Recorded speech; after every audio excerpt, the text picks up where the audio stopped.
Welcome everyone to day 2 of workshop weekend. I'm Nick, this is Jeff. Taking the back for the IGDA exec. We're not going to be hosting the workshop today besides Jeff. We got a couple things on the agenda for today, including a 2D art workshop, a pixel art workshop, and a Unity engine workshop. We're going to start with the 2D art workshop, but beforehand, I'm just going to show you all how to sign in with Photoshop so you can follow along with what Jeff will be doing. Jeff will be using Clip Studio Paint, which is a slightly different software, but you can still use Photoshop. Okay. So if you are on a WPI machine, such as the ones in the IMG lab, which we are in right now, you can actually go ahead and sign into Photoshop with your WPI account. So go ahead and open up Photoshop.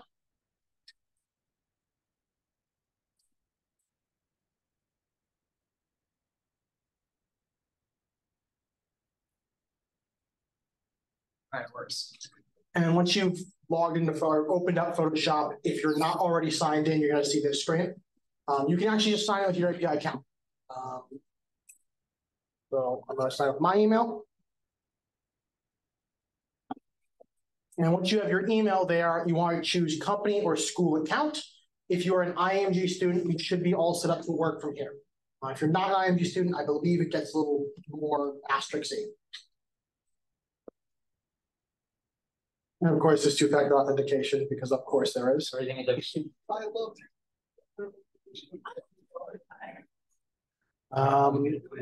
yeah. So I'm going to mute my computer. But now you can see how you actually, this doesn't help because you can still see it on the recording. So go ahead and sign in with your API account and you'll have access to Photoshop. Please let me know if anyone's having trouble with this step. Because it may mean you need to talk to some people.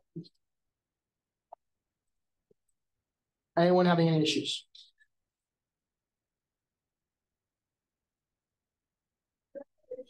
During the workshop, just raise your hand and we'll try to help you. all right. Just say, so this is what you should see after you've done your two-factor authentication. You are just in regular Photoshop, as if you had a personal license. You can just work in Photoshop. Is anyone having any major troubles, or are we all set to start moving over to Jeff? Just a quick note, if you plan to follow along with the Unity workshop, does Unity work on the computer? Yes. Okay. If you're planning to do it on your personal computer, start downloading Unity now. You should be able to do like latest release. Any version should work. I'm gonna go ahead and turn this over to Jeff. Jeff, how are we doing?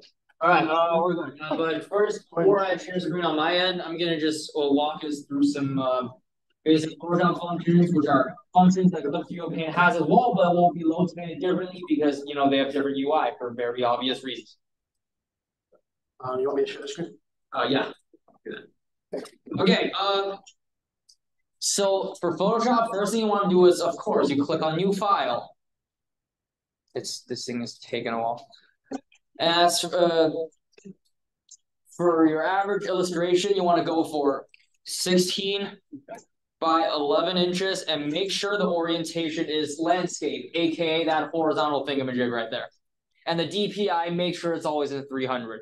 For sprite sheets, especially for both sprite sheets, splash art, illustration, concept art, you want to have stuff in 300. And then you just create.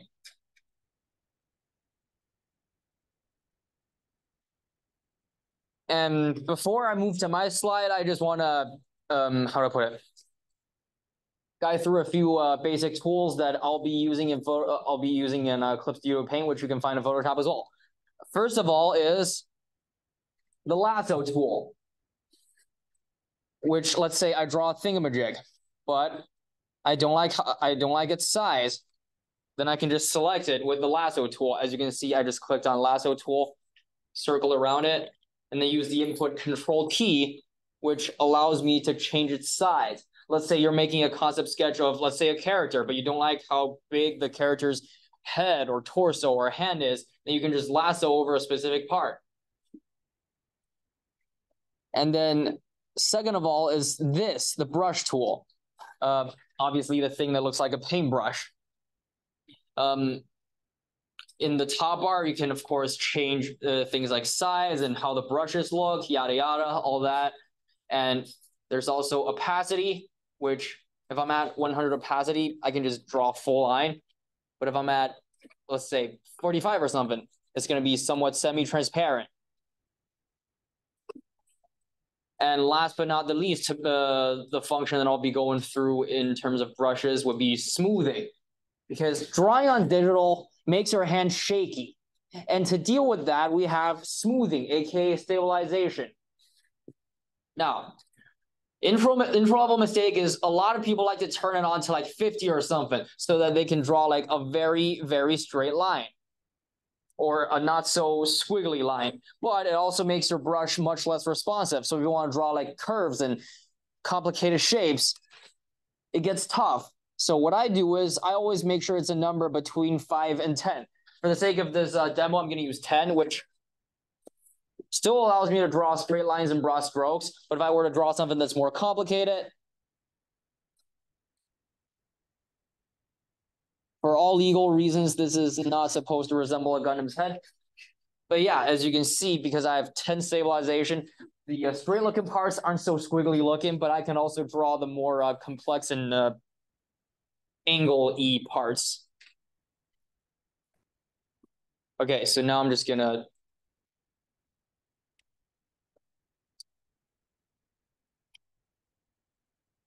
hear all that. And the last thing there's also the eraser tool, which is obviously the icon that looks like an eraser, very self-explanatory. And last thing I will mention is when you're working on a digital art software, a 2D one especially, you want to work in layers. As you can see, bottom right corner, there's add layer and delete layer. So how I like to do things is I make one layer for, let's say, rough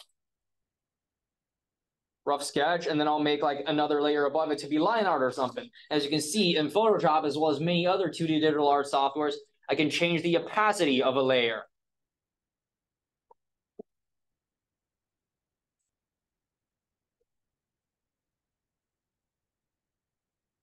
And usually for rough sketches, you want to make sure the opacity is below 100 or even just at 50 something, so that when you trace line art over it, it's much easier. There's also blending mode, which I'll just cover very briefly in the Clip Studio Paint demo. But yeah, that is pretty much all you need to know in terms of 2D art software functionalities for this intro level workshop. Obviously, we won't be covering everything, but I'll be trying my best to cover most of the bare minimum stuff. Now, I'm going to move to screen sharing on my device.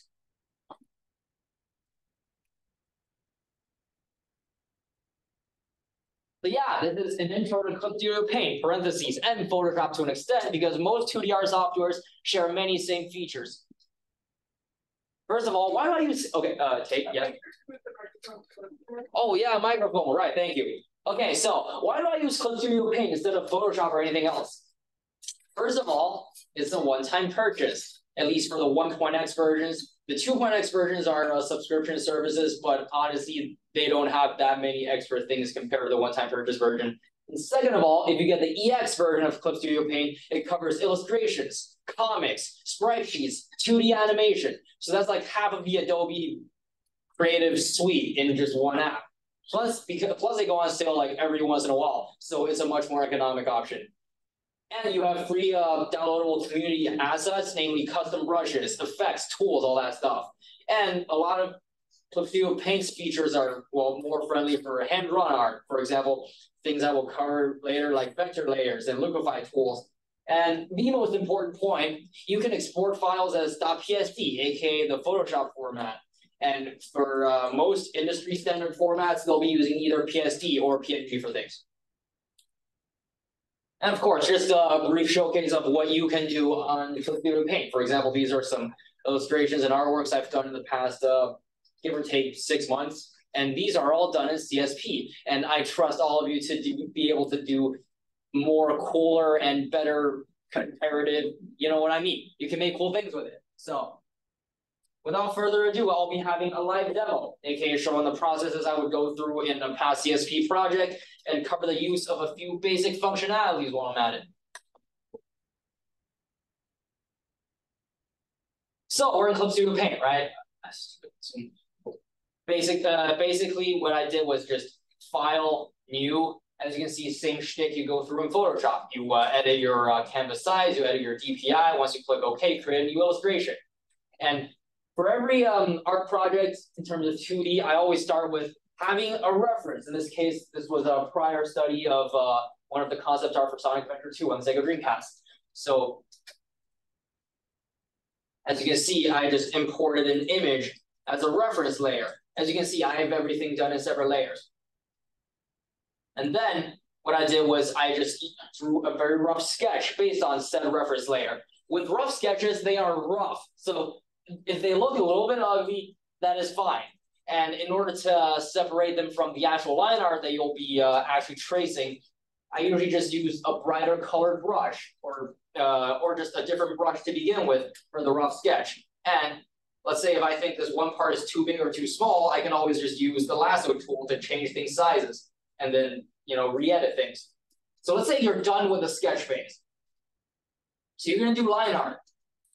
What you would do is, first of all, lower the opacity of the sketch layer. And then make a new layer to do line art. Notice this little cube thingamajig right next to the layer. That's the vector layer featured in Clip Studio Paint.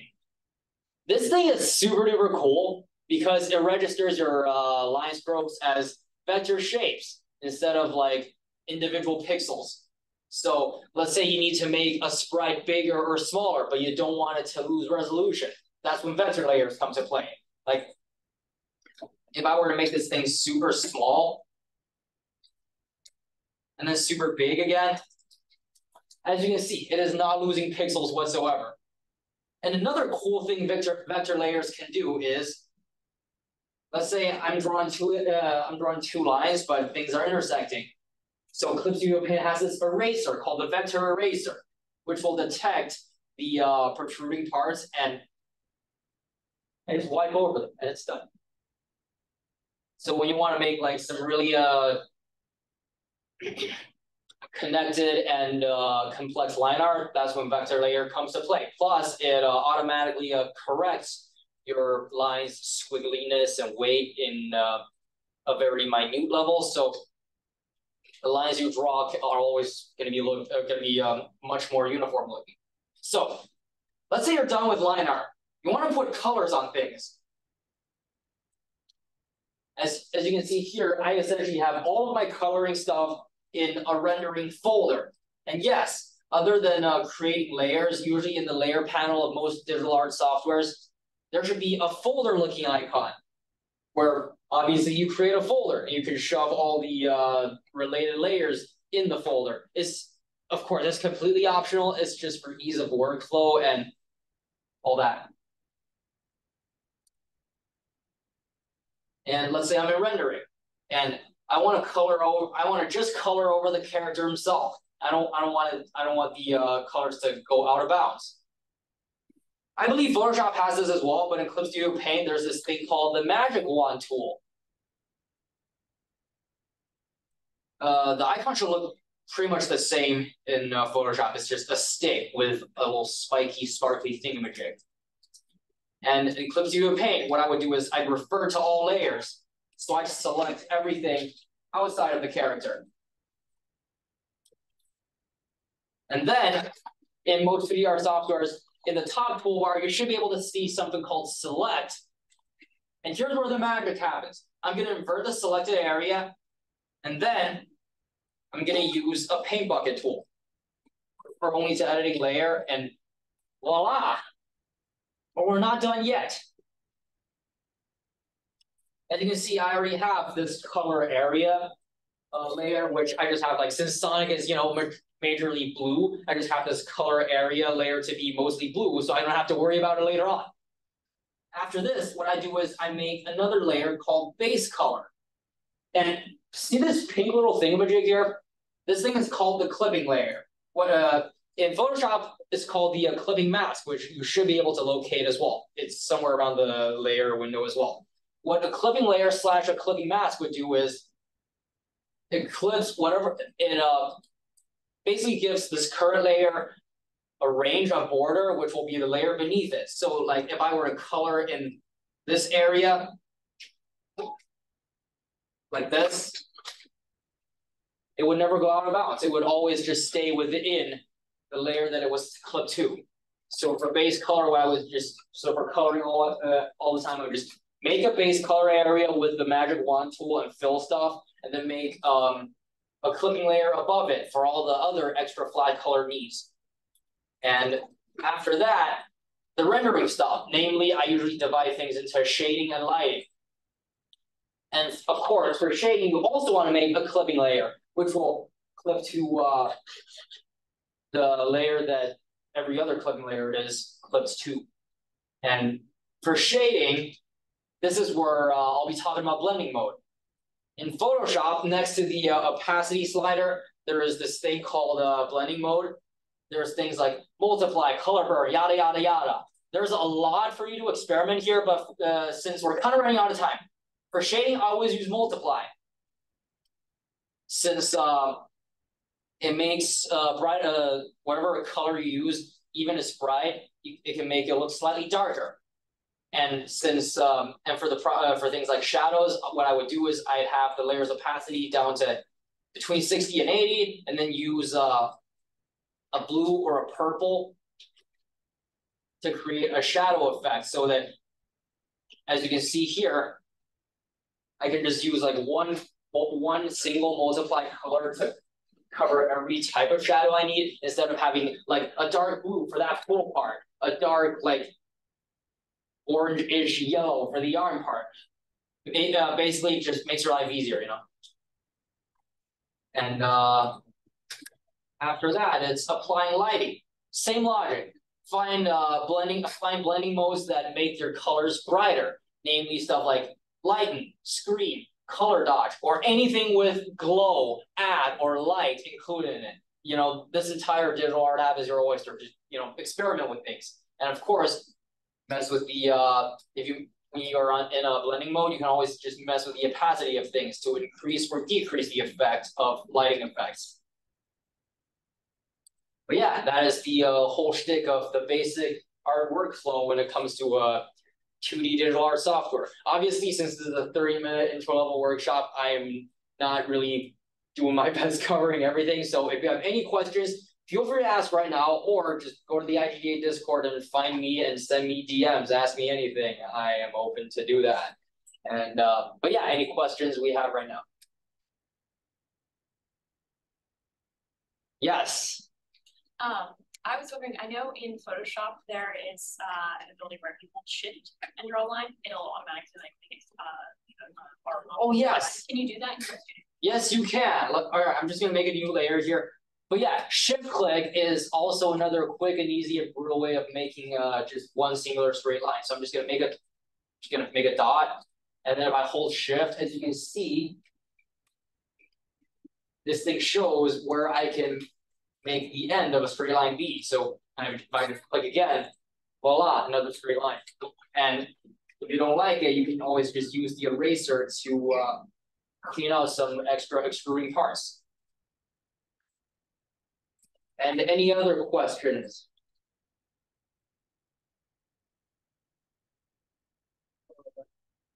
Yes. Any of these software like support like pixel art?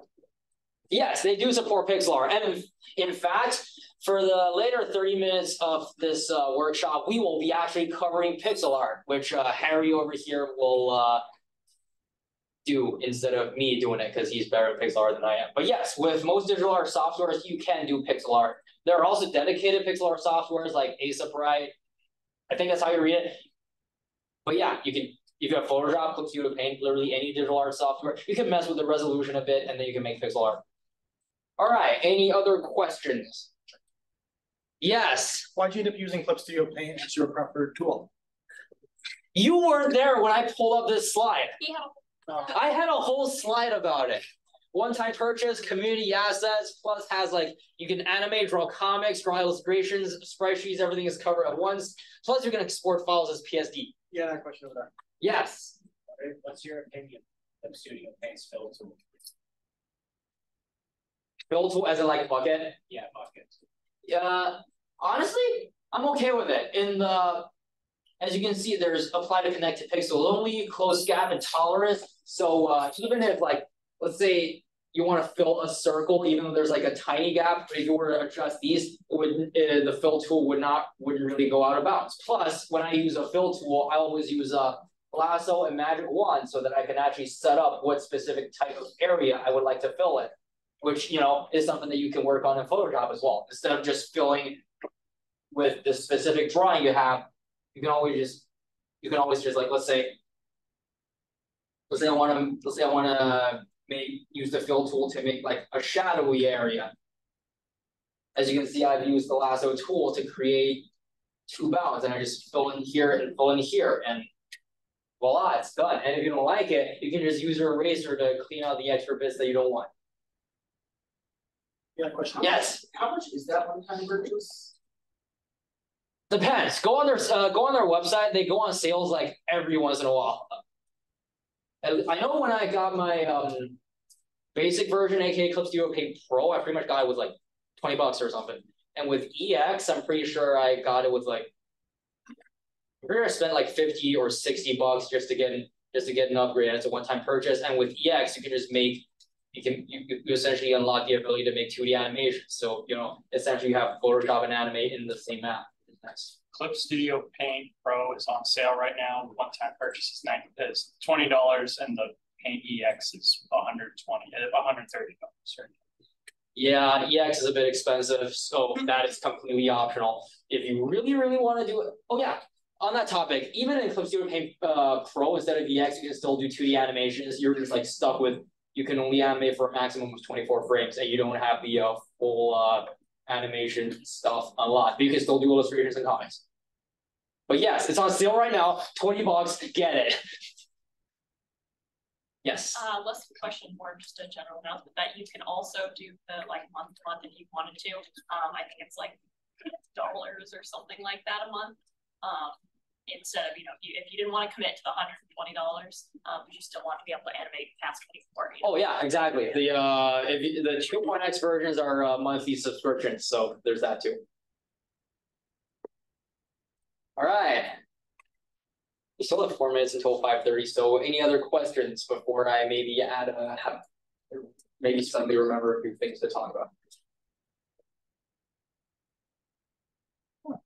Thank you, Jeff. All right.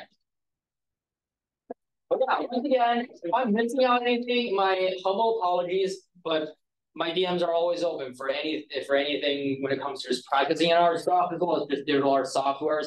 My DMs are open if you want to ask questions. So yeah, without further ado, I will stop screen sharing, and I will introduce Harry to do our pixel art workshop thing. I'm going to show you guys pixel art specific software. Look at all the funny little animated dudes I made. So the first question, I'm also going to show you guys some tips and tricks and stuff. The first thing is, what software should you use? Because, it's more specified type of art than just regular 2D art. The answer is you should definitely just use this. Sprite has literally everything you'd ever need. It has animators, it has everything, it has community, everything. It's perfect.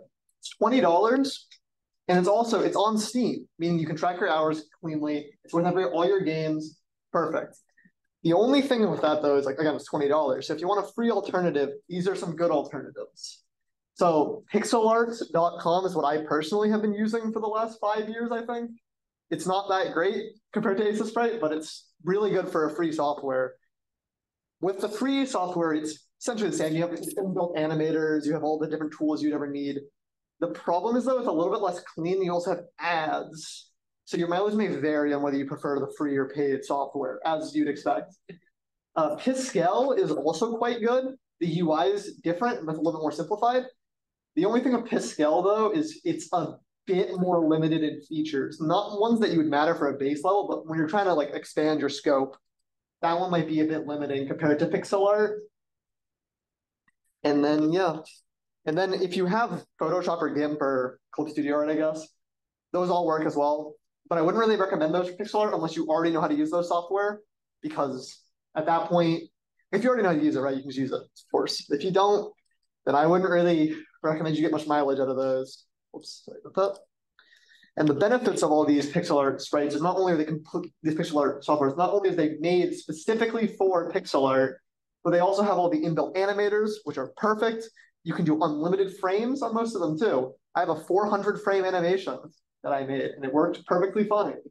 They also allow you to export as sprite sheet PNGs, which you can import directly into almost any game engine, perfectly seamlessly with no fix, no issues, fucking nothing.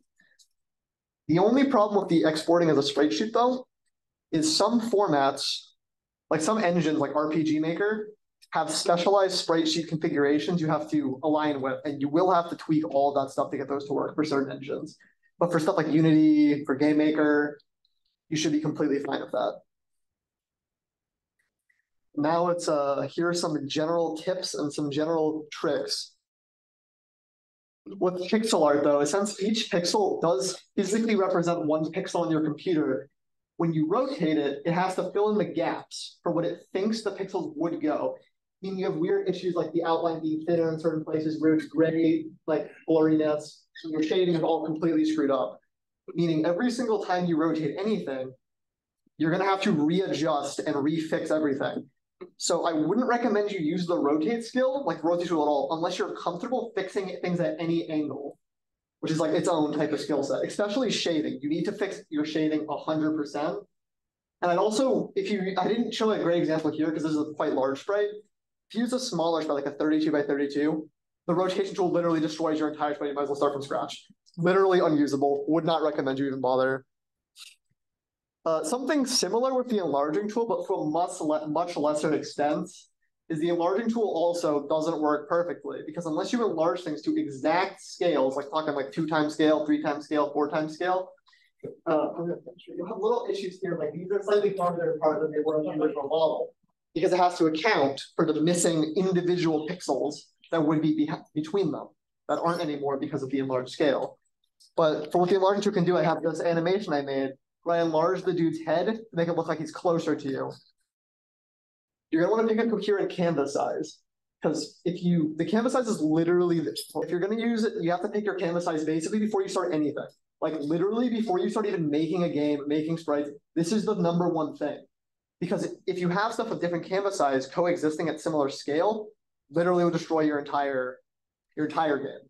Like let's say you wanted to make like a smaller game, like a platformer, 32 by 32 is preferable because it's so much easier to animate. And obviously, you animate all your sprites or else it will look bad. So using the 32 by 32, you can make much easier to animate sprites, but the problem is stuff like items, like let's say a book or like a small animal, something, they're like 5 pixels tall. They're like these itty bitty little guys who are like nearly unintelligibly small. So making that stuff is a bit more difficult. Yep. Yeah, making a special game I have the exact same issue. All the food items are like 6 pixels tall. Yeah, that's kind of the thing with canvas size. Is once you picked one, you're stuck with it. You have to keep that for the entire project, or else it will look bad. Normally, like the standard size I've listed here, 16 by 16, 32 by 32, 64 by 64, 96 by 96. 16 by 16, you should literally probably never use for anything that needs items, because every item will be about 1 pixel tall and you cannot tell any of them apart. It's not great. I wouldn't recommend. And then 32 by 32, I'd honestly say is the best size for pixel art. That's what that little dude is over there. 32 by 32 is big enough to give you the ability to use details, shading, all the important working items for your pixel art. But it is just big enough that you can do items, you can do smaller animals, you can do all your little details and fun little things, and they're still visible to what they actually are supposed to be. Like you can piece it together nicely. Then once you get to the larger sprite canvases, like 64 by 64, like I think they look really nice. Like I think that guy looks really good. I think the details you can do on 64 and 64 and 96 and 96 are incredible. You can honestly just make it like basically just good digital art at that point. The issue with this though is animating 64 by 64 and 96 by 96 is really, really hard. Like I'm talking like you would think it wouldn't be like a massive jump. You're probably spending 10 or 15 times as much time per frame animating those as you would a 32 by 32. It's like an incomparable increase in difficulty. So if you wanted to make stuff like combat, like swinging animations or stabbing or shooting, you probably want to not make it those size. And if you do make it a larger scale, there's a pretty smart thing you can do with just character design. If you make your character stuff like their arms hidden, or they have like a big coat or something, you can honestly hide a lot of the animation kinks, like their arms raising or their legs moving. You can hide those nicely to make the animation process much more streamlined. Kind of like if you see the 32 by 32 big guy, he has like that cloak. That means if he attacked or he like jumped or whatever, the cloak would cover most of the actual physical arm movement, making the animation much smoother and much more simple to do. So that's like the big canvas. I'll probably go back to this in a bit because I cannot emphasize enough how important this is. And then the other thing is perspectives. And this is just with art in general, but pixel art, all game design, right?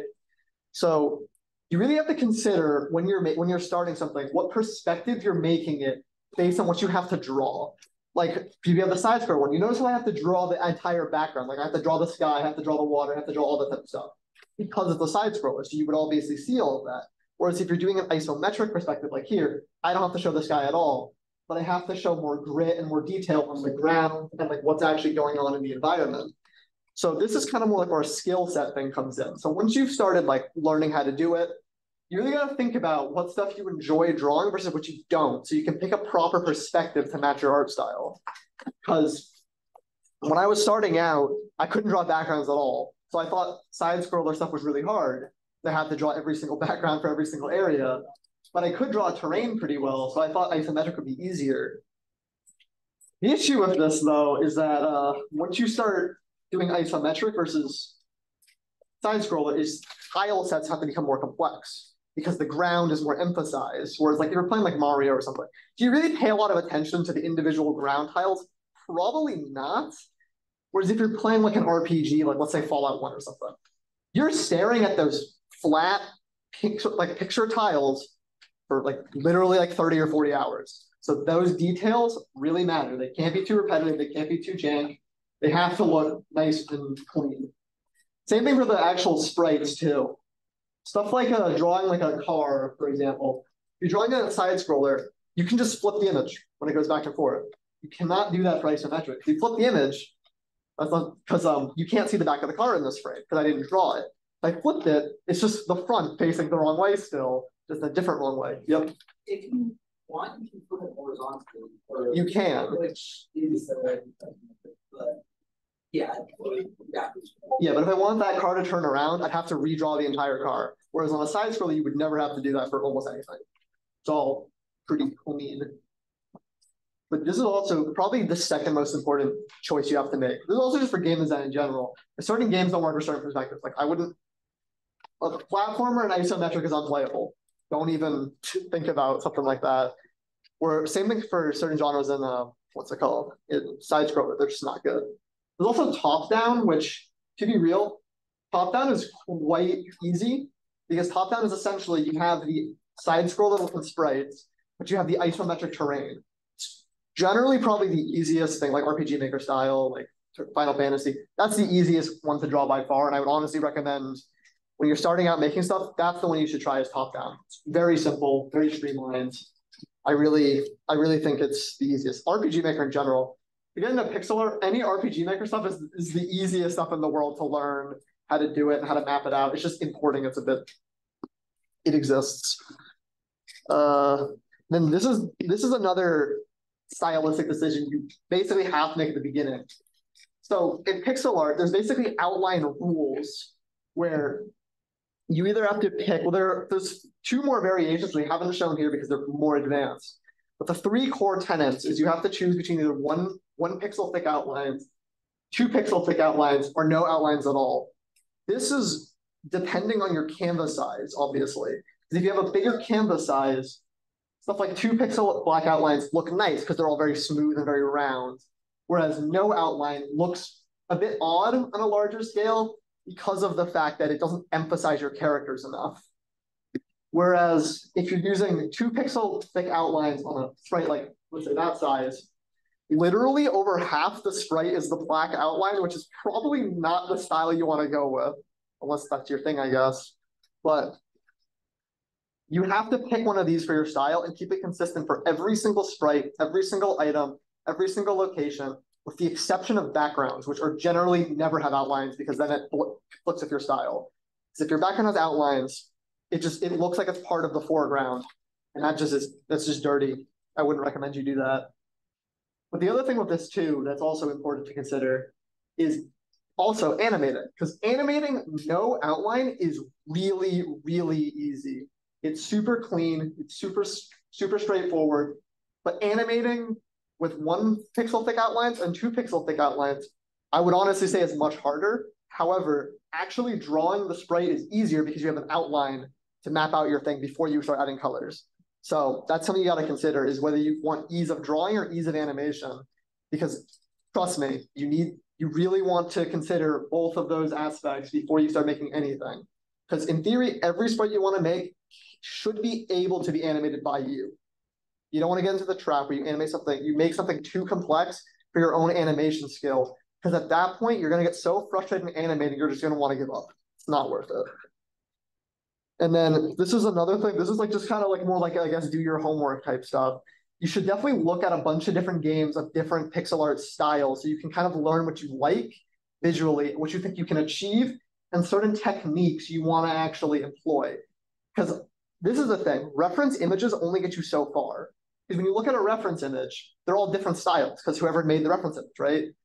If you look at full games and their style and you kind of like learn what you would like, everything's consistent. So you're like, oh, I really like backgrounds like this. I really like this, like this. And it makes it so you can really see how they mesh together from professionals. I definitely would recommend you start looking at like more niche games and like actually like branch out.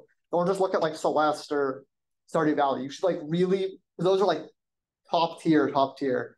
Look at some more amateur stuff. Look at some more odd looking games. Like you gotta really hone it in, try to figure out what exactly you want your style to look like. And don't just rip off someone's style. Don't do that. Really adapt your own style based on what you like from certain games. Like if you like the animation from, let's just say Celeste, you really like how like her hair flows or how the animations look, but you really like the art style from something like Hotline Miami. You got to think about how those would mesh together, if they even would, and how you could maybe do that yourself. That's really what I want to like hone in here is the number one thing for pixel, I guess for just art in general, is you really got to make your own style and you really have to figure out how to do it from the beginning. Because if you start working and you make a style you don't like in the end, you're basically back in square ones, but you know different techniques, I guess. So like once you get a style you're happy with, every single other thing will just come naturally to you. You'll understand everything. Because you can make everything in that style. You'll have fun making it every time. And then everything else will just come easier from you. So is there any questions?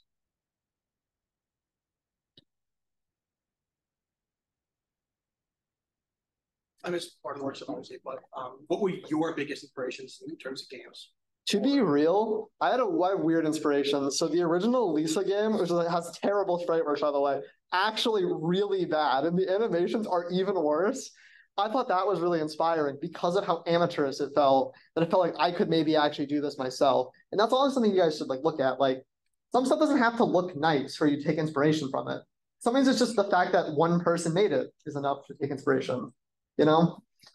Like inspiration doesn't have to be you pick the best looking game and that's what you want to do. Because then you might never achieve that.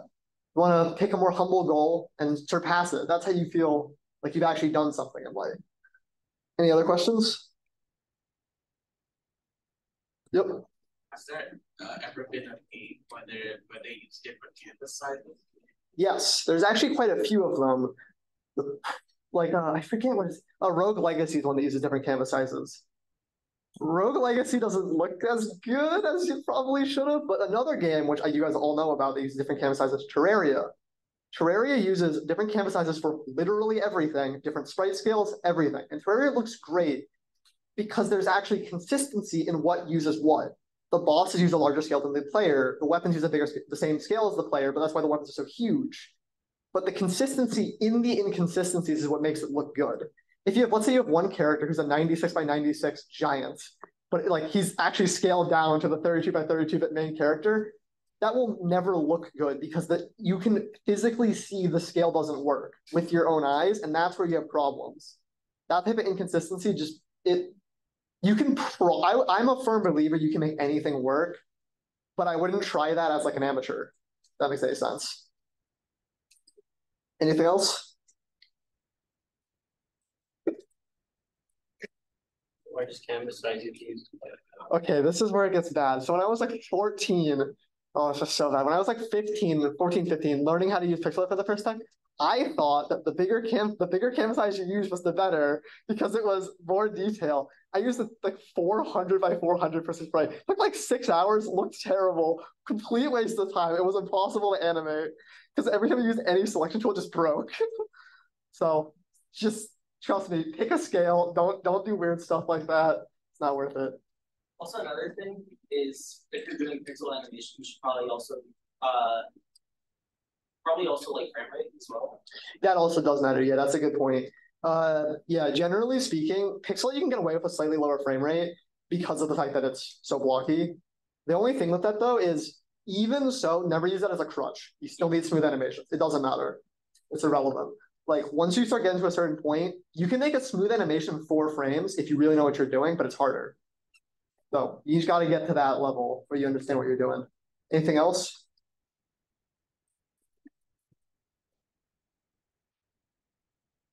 Why did you make the switch? When did you make the switch from the pixel.com to Sprite? I still use the pixel.com, but I also have used A-Sprite just because I like to use it.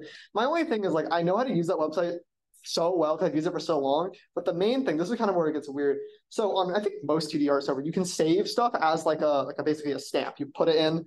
I have several hundred things built into that website that I have saved that I can put into any drawing and mix and match.